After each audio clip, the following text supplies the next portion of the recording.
पहले इसमें हम पुनर्जागरण के संबंध में जानेंगे। दोस्तों, पुनर्जागरण का प्रारंभ इटली के फ्लोरेंस नगर से माना जाता है और इटली के महान कवि दांते, जिनका समयकाल 1260 से 1321 ईस्वी रहा, इनको पुनर्जागरण का अग्रदूत माना जाता है। और दांते का जन्म इटली के फ्लोरेंस नगर में हुआ था। दोस्तों, दांते ने प्राचीन लैटिन भाषा को छोड़कर तत्कालीन इटली की बोलचाल की भाषा टस्कन में डिवाइन कॉमेडी नामक काव्य लिखा। इसमें दांते ने स्वर्ग और नरक की एक काल्पनिक यात्रा का वर्णन किया है। दांते के बाद पुनर्जागरण की भावना का प्रश्रय देने वाला दूसरा व्यक्ति पेट्रार्क था, जिसका समयकाल 1304 से 1367 ईस्वी था। पेट्रार्क को मानववाद का संस्थापक माना जाता है। वो इटली का निवासी था और इटालियन गद्य का जनक कहानीकार बोकेशियो, जिसका समयकाल 1313 से 1375 ईस्वी है, इसको माना जाता है।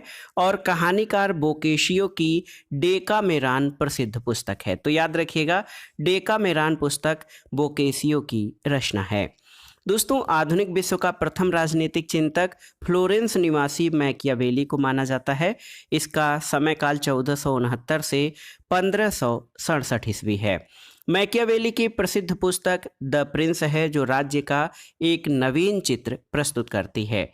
दोस्तों, आधुनिक राजनीतिक दर्शन का जनक भी मैकियावेली को कहा जाता है।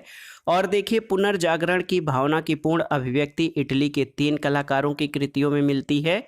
ये कलाकार हैं Leonardo da Vinci, Michael Angelo और राफेल। लियोनार्डो द विंची एक बहुमुखी प्रतिभा संपन्न व्यक्ति था। वो चित्रकार, मूर्तिकार, इंजीनियर, वैज्ञानिक, दार्शनिक, कवि और गायक था। Leonardo da Vinci the Last Supper और मोनालिसा नामक अमर चित्रों के रचयिता होने के कारण प्रसिद्ध है। और माइकल एंजेलो भी एक अद्भुत मूर्तिकार और चित्रकार था। दोस्तों, द लास्ट जजमेंट और the fall of man Michael Angelo की कृतियां हैं। सिस्तान के गिरजाघर यानी चर्च की छत पर माइकल एंजेलो के द्वारा ही चित्र बनाए गए हैं। और राफेल भी इटली का एक चित्रकार था। इसकी सर्वश्रेष्ठ कृति जीसस क्राइस्ट की माता मेडोना का चित्र है। तो मेडोना चित्र राफेल की रचना है।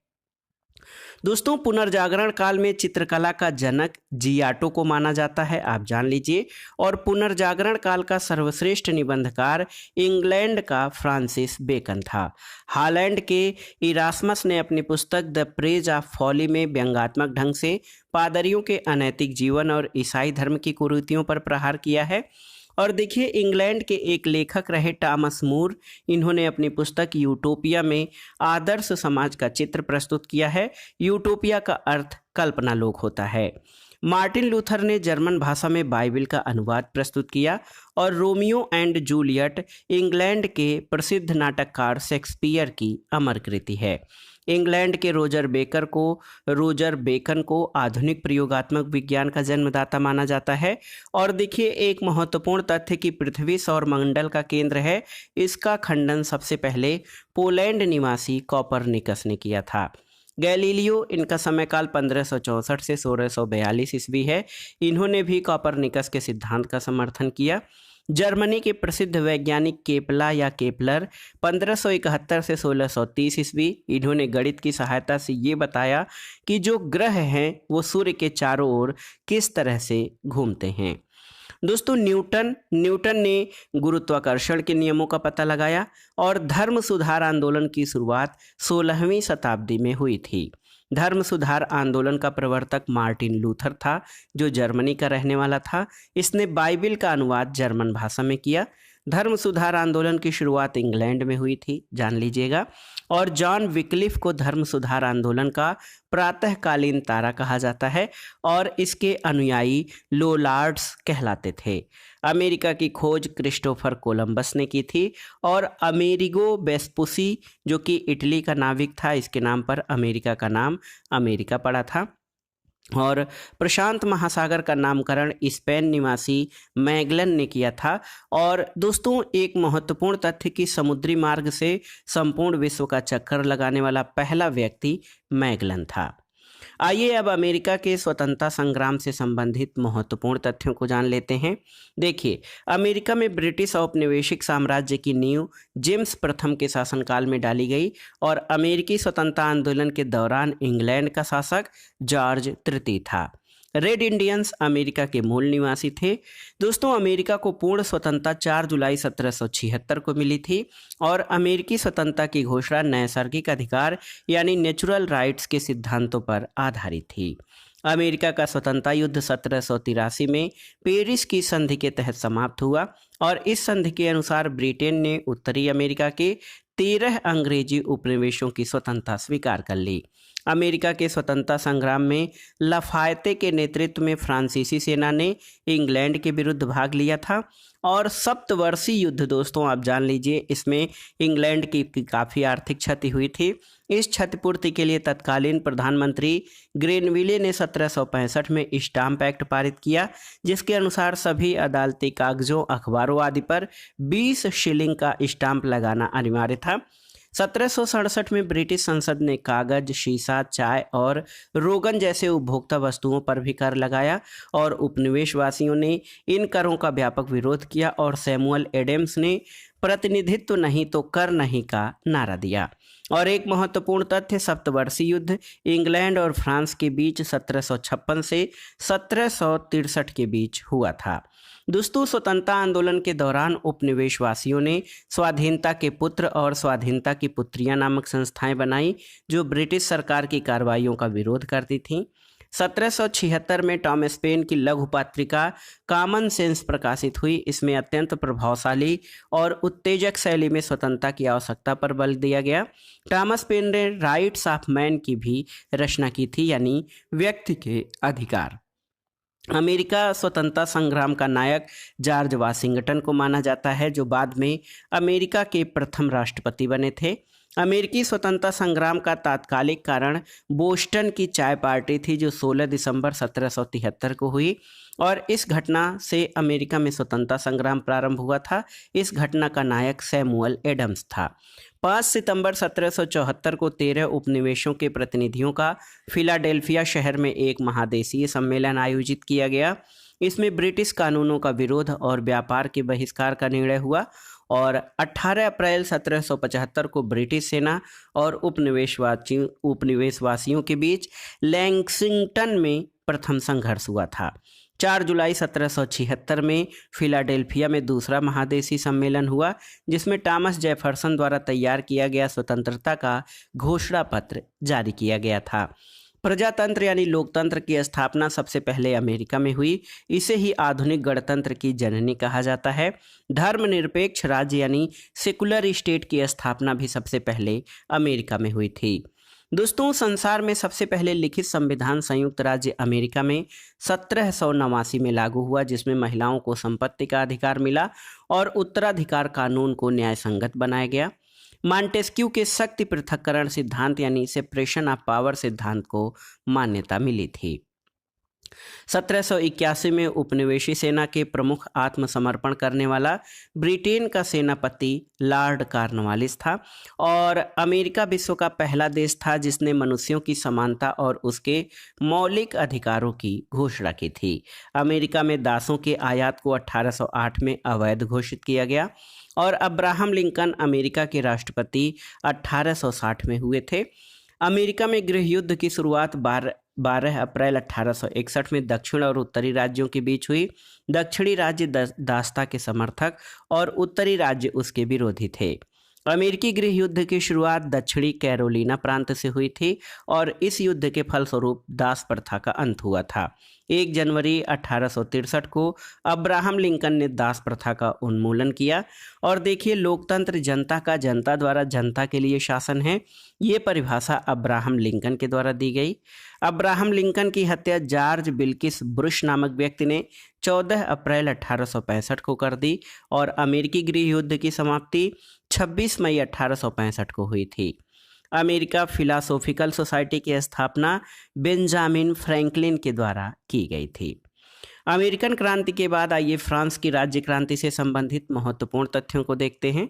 दोस्तों, फ्रांस की राज्य क्रांति 1789 में लुई 16वां के शासनकाल में हुई और इस समय फ्रांस में सामंती यानी फेडुअल सिस्टम था।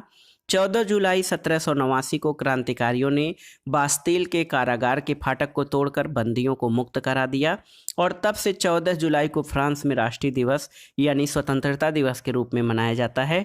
एक महत्वपूर्ण तथ्य, स्वतंत्रता, समानता और बंधुत्व यानी equality, liberty, equality and fraternity का नारा फ्रांस की राज्य क्रांति की देन है। देखिए, आई एम द स्टेट, मैं ही राज्य हूँ और मेरे शब्द ही कानून हैं, ये कथन लुई 14वां का है।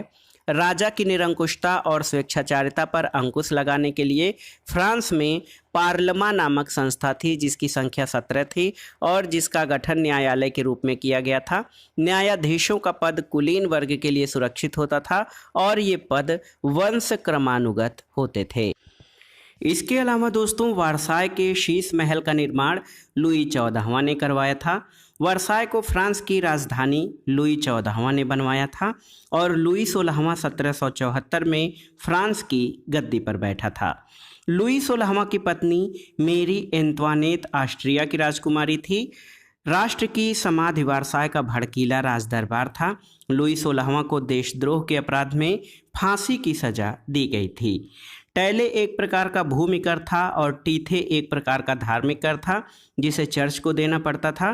फ्रांसीसी क्रांति में वाल्टेयर, मॉन्टेस्क्यू और रूसो ने सर्वाधिक योगदान किया। वाल्टेयर चर्च का विरोधी था।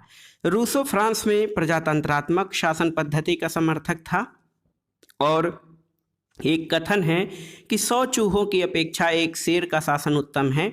ये उक्ति वाल्टेयर की है। सोशल कॉन्ट्रैक्ट रूसो की और लेटर्स ऑन इंग्लिश वाल्टेयर की रचना है। दोस्तों, कानून की आत्मा यानी द स्पिरिट ऑफ लॉज की रचना मॉन्टेस्क्यू ने की थी, जिसमें सरकार के तीनों अंगों कार्यपालिका, विधायिका और न्यायपालिका को अलग रखने के विषय में बताकर शक्ति पृथक्करण के सिद्धांत का पोषण किया गया था। फ्रांस की क्रांति का सबसे महत्वपूर्ण नारा समानता थी, जिसे मध्यम वर्ग ने आगाज किया था। स्वतंत्रता और बंधुत्व की क्रांति का नारा था। तो स्वतंत्रता, समानता और बंधुत्व फ्रांस की क्रांति का नारा था। 18वीं शताब्दी में फ्रांसीसी समाज 3 यानी एस्टेट्स यानी श्रेणी में बटा हुआ था। प्रथम स्टेट्स में पादरी थे, द्वितीय स्टेट्स में अभिजात वर्ग, जबकि तृतीय स्टेट्स में देश की 90% जनता थी जिन्हें सभी प्रकार के कर देने पड़ते थे। इस वर्ग में व्यापारी, डॉक्टर, वकील, जज, अध्यापक, शिक्षक, लेखक, शिल्पी, किसान, मजदूर आदि सभी शामिल थे। और फ्रांस की राज्य क्रांति के समय फ्रांस की मुद्रा लिब्रे थी। स्टेट्स जनरल के अधिवेशन की शुरुआत 5 मई 1789 में हुई। माप तौल की दशमलव प्रणाली फ्रांस की देन है और सांस्कृतिक राष्ट्रीयता का जनक हर्डर को कहा जाता है। दोस्तों, नेपोलियन का जन्म 15 अगस्त 1769 को कोर्सिका द्वीप की राजधानी अजासियो में हुआ था। नेपोलियन के पिता का नाम कार्लो बोनापार्ट था। नेपोलियन ने ब्रिटेन के सैनिक अकादमी से शिक्षा प्राप्त की थी। 1796 में नेपोलियन ने इटली में ऑस्ट्रिया के प्रमुख को समाप्त किया। फ्रांस में डायरेक्टरी के शासन का अंत 1789 में हुआ और नेपोलियन 1799 में प्रथम काउंसिल बना और 1802 में जीवन भर के लिए काउंसिल बना था। 1804 में नेपोलियन फ्रांस का सम्राट बना। आधुनिक फ्रांस का निर्माता नेपोलियन को माना जाता है और नेपोलियन ने ही सबसे पहले इंग्लैंड को बनियों का देश कहा था। नेपोलियन की पत्नी जोजेफाइन को तलाक देकर ऑस्ट्रिया की राजकुमारी मेरिया लुइसा से शादी की थी। नेपोलियन ने अपनी पत्नी जोजेफाइन को तलाक दिया और ऑस्ट्रिया की राजकुमारी मोरिया लुइसा से शादी की थी। ट्राफल्गर का युद्ध 21 अक्टूबर 1805 में इंग्लैंड और नेपोलियन के बीच हुआ। नेपोलियन ने बैंक ऑफ फ्रांस की स्थापना 1800 ईस्वी में की थी। दोस्तों, नेपोलियन ने कानूनों का संग्रह तैयार करवाया जिसे नेपोलियन का कोड कहा जाता है। नेपोलियन को नील नदी के युद्ध में अंग्रेजी जहाजी बेड़े के नायक नेल्सन के हाथों बुरी तरह पराजित होना पड़ा था और यूरोप के राष्ट्रों ने मिलकर 1813 में नेपोलियन को लिपजिग नामक स्थान पर हरा दिया। उसे बंदी बनाकर एल्बा के टापू पर भेज दिया गया, परंतु वह एल्बा से भाग निकला और पुनः फ्रांस का सम्राट बना। अंततः मित्र राष्ट्रों की सेना ने नेपोलियन को 18 जून 1815 को वाटरलू के युद्ध में पराजित करके बंदी बना लिया और उसे सेंट हेलेना द्वीप पर भेज दिया, जहां 1821 में उसकी मृत्यु हो गई। नेपोलियन लिटिल कारपोरल के नाम से जाना जाता है। नेपोलियन के पतन का कारण था उसका रूस पर आक्रमण करना। इंग्लैंड के वाणिज्य और व्यापार का बहिष्कार करने के लिए नेपोलियन ने महाद्वीपीय व्यवस्था का सूत्रपात किया और वियना कांग्रेस समझौता के तहत यूरोप के राष्ट्रों ने 1815 में फ्रांस के प्रभुत्व को समाप्त किया था। अब आइए इटली के एकीकरण के बारे में जान लेते हैं। दोस्तों 19वीं सदी के पूर्वार्ध में इटली में 13 राज्य थे। इटली के एकीकरण का जनक जोसेफ मेजनी को माना जाता है। मेजनी का जन्म जेनेवा में हुआ था और इटली के एकीकरण में सबसे बड़ा बाधक ऑस्ट्रिया था। इटली के एकीकरण में सार्डिनिया पीडमोंट राज्य ने अगुवाई की थी और इटली की समस्या को काउंट काबूर ने अंतर्राष्ट्रीय समस्या बना दिया था। इटली के एकीकरण की तलवार गैरीबाल्डी को कहा जाता है। इटली के एकीकरण का श्रेय मेजनी, काउंट काबूर और गैरीबाल्डी को दिया जाता है। यंग इटली एक संगठन था। इसकी स्थापना 1831 में जोसेफ मेजनी ने की। गैरीबाल्डी ने लाल कुर्ती नाम से सेना का संगठन किया और कार्बोनरी सोसाइटी का संस्थापक गिबर्टी था। विक्टर इमैनुअल सार्डिनिया का शासक था। इटली के एकीकरण की शुरुआत लोम्बार्डी और सार्डिनिया राज्यों के मेल से हुई थी और इटली राष्ट्र का जन्म आप जान लीजिए दोस्तों 2 अप्रैल 1860 को माना जाता है। 1871 में रोम को संयुक्त इटली की राजधानी घोषित किया गया और यदि समाज में क्रांति लानी हो तो क्रांति का नेतृत्व नवयुवकों के हाथ में दे दो, ये कथन जोसेफ मेजनी का है। इटली का एकीकरण 1871 में काउंट काबूर ने किया और इटली की एकता का जन्मदाता नेपोलियन था। अब आइए दोस्तों जर्मनी के एकीकरण से संबंधित महत्वपूर्ण तथ्यों को जान लेते हैं। जर्मनी का एकीकरण बिस्मार्क ने किया। बिस्मार्क प्रसा के शासक विलियम प्रथम का प्रधानमंत्री था। जर्मनी का सबसे शक्तिशाली राज्य प्रसा था और बिस्मार्क जर्मनी का एकीकरण प्रसा के नेतृत्व में चाहता था। विलियम को जर्मन संघ के सम्राट का ताज 8 फरवरी 1871 में पहनाया गया और बिस्मार्क को सबसे अधिक भय फ्रांस से था। जर्मनी में राष्ट्रीयता का संदेशवाहक नेपोलियन बोनापार्ट को माना जाता है। जर्मनी के आर्थिक राष्ट्रवाद का पिता फ्रेडरिक लिस्ट को माना जाता है और जर्मनी की राष्ट्रीय सभा को डायट के नाम से जाना जाता था। ये फ्रैंकफर्ट में होती थी। 1815 से 1850 के बीच जर्मन साम्राज्य पर ऑस्ट्रिया का आधिपत्य था। ऑस्ट्रिया का चांसलर मेटरनिख था और एकीकृत जर्मन राष्ट्र के निर्माण में दोस्तों राके, बोमर और लसर आदि दार्शनिक और विद्वानों ने महत्वपूर्ण भूमिका निभाई थी। फ्रैंकफर्ट संविधान सभा का गठन मई 1848 में किया गया और विलियम प्रथम के शासनकाल में प्रसा का रक्षा मंत्री वान रून और सेनापति वान माल्टेक था। 23 सितंबर 1862 को बिस्मार्क प्रसा का चांसलर बना। बिस्मार्क का जन्म 1 अप्रैल 1815 को ब्रेडनबर्ग में हुआ था। विलियम प्रथम ने बिस्मार्क को बाजीगर कहा था और सेरेजेवा का युद्ध 1866 में ऑस्ट्रिया ने प्रसा के आगे आत्मसमर्पण कर दिया। 23 अगस्त 1866 के प्राग संधि के तहत ऑस्ट्रिया जर्मन संघ में शामिल हुआ और फ्रांस और प्रसा के बीच सेडान का युद्ध 15 जुलाई 1870 को हुआ था। नेपोलियन तृतीय ने प्रसा के आगे 1 सितंबर 1870 को आत्मसमर्पण किया था। बिस्मार्क ने जर्मनी के सम्राट विलियम प्रथम का राज्याभिषेक वर्साय के राजमहल में किया और फ्रैंकफर्ट की संधि 10 मई 1871 को फ्रांस और प्रसा के बीच हुई थी। सूडान के युद्ध के बाद जर्मनी का एकीकरण संभव हो पाया था। आइए अब रूसी क्रांति यानी रशियन रिवॉल्यूशन से संबंधित महत्वपूर्ण प्रश्न को देखते हैं। दोस्तों समाजवाद यानी सोशलिज्म शब्द का प्रयोग सबसे पहले रॉबर्ट ओवेन ने किया था। वो वेल्स का रहने वाला था। आदर्शवादी समाजवाद का प्रवक्ता रॉबर्ट ओवेन को माना जाता है। वैज्ञानिक समाजवाद का संस्थापक कार्ल मार्क्स था। कार्ल मार्क्स जर्मनी का निवासी था। कार्ल मार्क्स ने दास कैपिटल और कम्युनिस्ट मैनिफेस्टो नामक पुस्तकें लिखी हैं और फ्रांसीसी साम्यवाद का जनक सेंट साइमन को माना जाता है। दोस्तों फेबियन सोशलिज्म या फेबियन समाजवाद का नेतृत्व जॉर्ज बर्नार्ड शॉ ने किया था। लंदन में फेबियन सोसाइटी की स्थापना 1884 में हुई थी और दुनिया के मजदूरों एक हो जाओ, ये नारा कार्ल मार्क्स ने दिया था। रूस के शासक को जार कहा जाता था। ये जारशाही व्यवस्था मार्च 1917 में समाप्त हुई थी। जार मुक्तिदाता के नाम से अलेक्जेंडर द्वितीय को जाना जाता है और रूस का अंतिम जार शासक जार निकोलस द्वितीय था। दोस्तों 1917 में हुई रूसी क्रांति का तात्कालिक कारण प्रथम विश्व युद्ध में रूस की पराजय थी। 7 नवंबर 1917 को बोल्शेविक क्रांति का नेता लेनिन था। लेनिन ने चेका का संगठन किया था। लाल सेना का गठन ट्राटस्की ने किया और रूस के जार शासक अलेक्जेंडर द्वितीय की हत्या बम विस्फोट में हुई थी। एक जार एक चर्च और एक रूस का नारा जार निकोलस द्वितीय ने दिया था। रूस में सबसे अधिक जनसंख्या स्लाव लोगों की थी। अन्ना कैरेनिना के लेखक लियो टॉल्स्टॉय थे और देखिए शून्यवाद के जनक तुर्गनेव को माना जाता है। रूसी साम्यवाद का जनक प्लेखानेव को माना जाता है। सोशल डेमोक्रेटिक दल की स्थापना 1903 में रूस में हुई थी और ये दल दो गुटों में विभाजित था, बोल्शेविक और मेंशेविक। बोल्शेविक का अर्थ बहुसंख्यक और मेंशेविक का अर्थ अल्पसंख्यक होता है। बोल्शेविक दल का नेता लेनिन था। 16 अप्रैल 1917 में लेनिन ने रूस में क्रांतिकारी योजना प्रकाशित की जो अप्रैल थीसिस के नाम से जानी जाती है। 1921 में लेनिन ने रूस में नई आर्थिक नीति लागू की।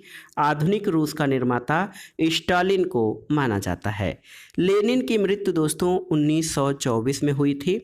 राइट्स ऑफ मैन का लेखक थॉमस पेन है और मदर एक उपन्यास है, इसकी रचना मैक्सिम गोर्की ने की है। अस्थायी क्रांति के सिद्धांत का प्रवर्तक ट्राटस्की था। प्रथम विश्व युद्ध के दौरान लेनिन का नारा था युद्ध का अंत करो। कार्ल मार्क्स के आजीवन साथी एक उद्योगपति फ्रेडरिक एंजेल्स था जिसने मार्क्स के विचारों में उसकी धन से सहायता की और उसके कई पुस्तकों का सहलेखक भी रहा। अब आइए इंडस्ट्रियल रिवॉल्यूशन या औद्योगिक क्रांति से संबंधित महत्वपूर्ण तथ्यों को देखते हैं। औद्योगिक क्रांति पद यानी औद्योगिक क्रांति शब्दावली का प्रयोग सबसे पहले अर्नाल्ड टॉयनबी ने किया था। औद्योगिक क्रांति की शुरुआत इंग्लैंड में हुई थी क्योंकि इंग्लैंड के पास उपनिवेशों के कारण कच्चे माल और पूंजी की अधिकता थी। इंग्लैंड में औद्योगिक क्रांति की शुरुआत सूती कपड़ा उद्योग से हुई थी और सबसे पहले स्कॉटलैंड के मैकेडिंग नामक व्यक्तियों ने पक्की सड़कें बनाने की विधि निकाली थी। 1761 में ब्रिंडले नामक इंजीनियर ने मैनचेस्टर से बर्सले तक नहर बनाई थी। 1814 में जॉर्ज स्टीफेंसन ने पहला भाप से चलने वाला रेल इंजन रॉकेट बनाया और औद्योगिक क्रांति की दौड़ में जर्मनी इंग्लैंड का प्रतिद्वंदी था।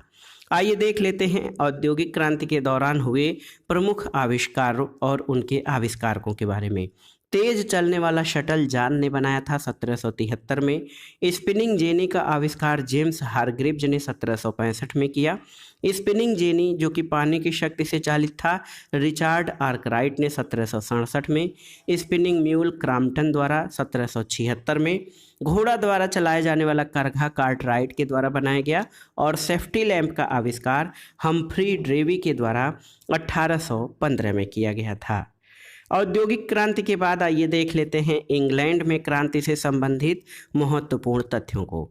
दोस्तों इंग्लैंड में गृह युद्ध चार्ल्स प्रथम के शासनकाल में 1642 में हुआ था और सबसे महत्वपूर्ण इंग्लैंड की गौरवपूर्ण क्रांति 1688 में हुई थी।